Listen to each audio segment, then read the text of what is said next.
A nice way to utilise celery when it's in season is to incorporate it into a nice fresh vibrant salad or remoulade like we're going to do today.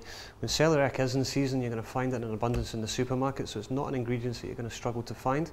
Today we're going to mix it through with some mayonnaise. We've got some nice carrots, some apple, some hazelnuts and some chives for a last minute freshness, and we're going to serve that with a lovely piece of haddock. Let's just take a look at some of the ingredients and how we're going to use this celery today. So to start, I've already cut and peeled my carrots into matchsticks. I've got a lovely fresh Granny Smith apple there, and of course I've got my celery. The celery is nicknamed the ugly one for the obvious reason that it's not the most attractive looking vegetable. To start the process, we're going to take a nice sharp knife and we're just going to peel around the skin of the celery, almost as if you were doing a turnip or a melon.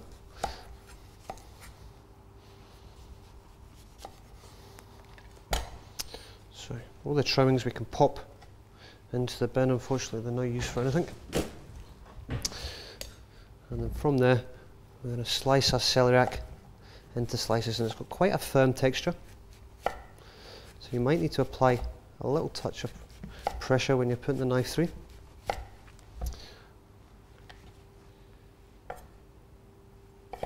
And then from there we're just going to slice it into the fine matchsticks. And some people might find it a little bit easier to use a Japanese mandolin.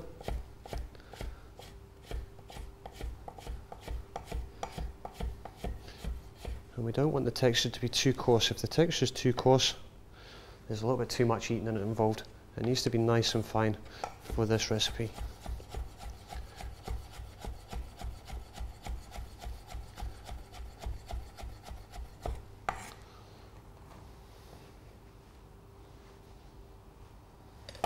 So now we've prepared our celery ready to go into the salad. We're going to take some hazelnuts, and again we've bought the hazelnuts blanched and peeled, which is what I suggest you find in your supermarket as well. And I'm just going to take them and I'm just going to lightly give them a tap on the board with a knife, just to gently crush them down, because I don't want the whole texture going through the salad. But again, you could, if you were doing this on a huger scale, you could use a pestle and mortar just to gently start to break the nut down before it goes into the salad.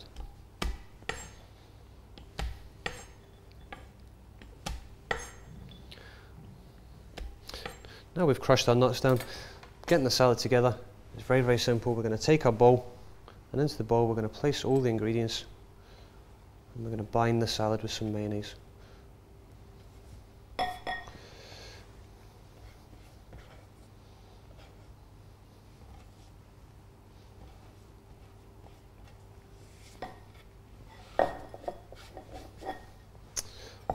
So the mayonnaise we're using, we've taken a low fat option from the supermarkets. I'm going to start with about a tablespoon and a bit, just enough to bind it. I don't want the mayonnaise to be like a sauce. And then I'm going to sprinkle in a teaspoon of finely chopped chives. And all we're going to do is just stir all the ingredients until the mayonnaise binds everything, almost like a coleslaw.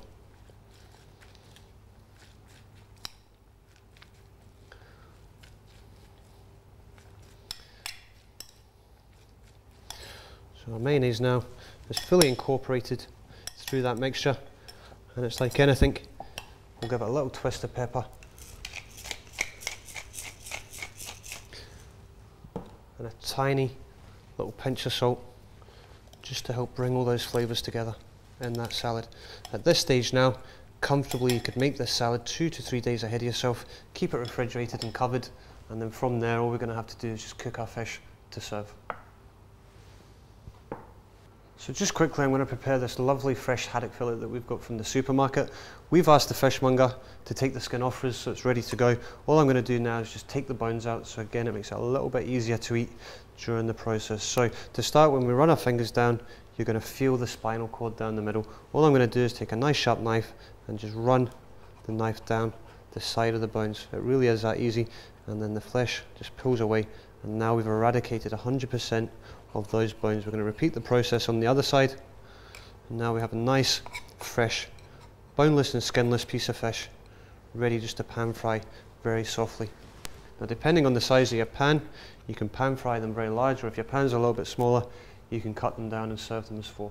So we're going to take the fish. Our pan's already been warmed gently, and for this, I don't want the pan to be super hot. If the pan's super hot, again, we're going to overcook the fish, we're going to overset the protein. So a nice gentle heat, a little touch of vegetable oil,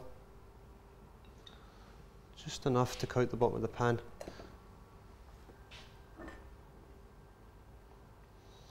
And we're just going to wait on the vegetable oil coming up to temperature.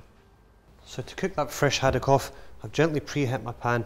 When the pan comes nice and warm, I pop some vegetable oil, some sunflower oil in there. When the oil warms up nicely, I take my little knob of butter, we pop on the butter into the pan, and we're just waiting on that butter coming to a really nice even foam. When it comes to a nice even foam, we're going to quickly pop a pinch of salt onto the haddock. And we always season from a height so we get that nice distribution. And then we're going to place our fillets in to that foaming butter.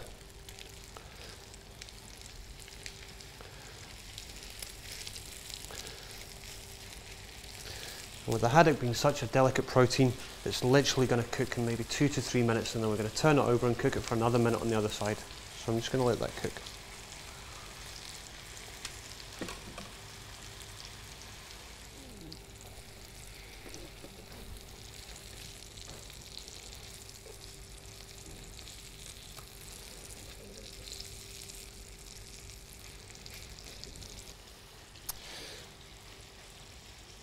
Once we've turned the haddock, literally just a minute to 2 minutes, feeling for the firmity of the protein. The firmer the protein, the more the fish is cooked.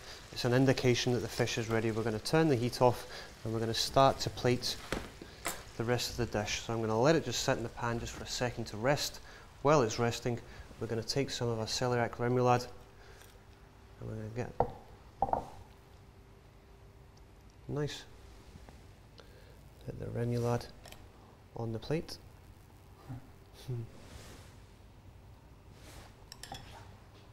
So the remoulade now is on the plate, ready to go.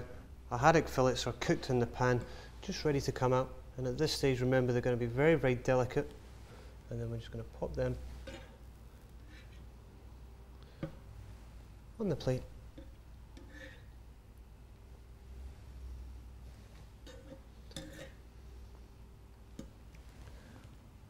Ready to go. And to serve, just a nice wedge of lemon and a sprig of flat leaf parsley.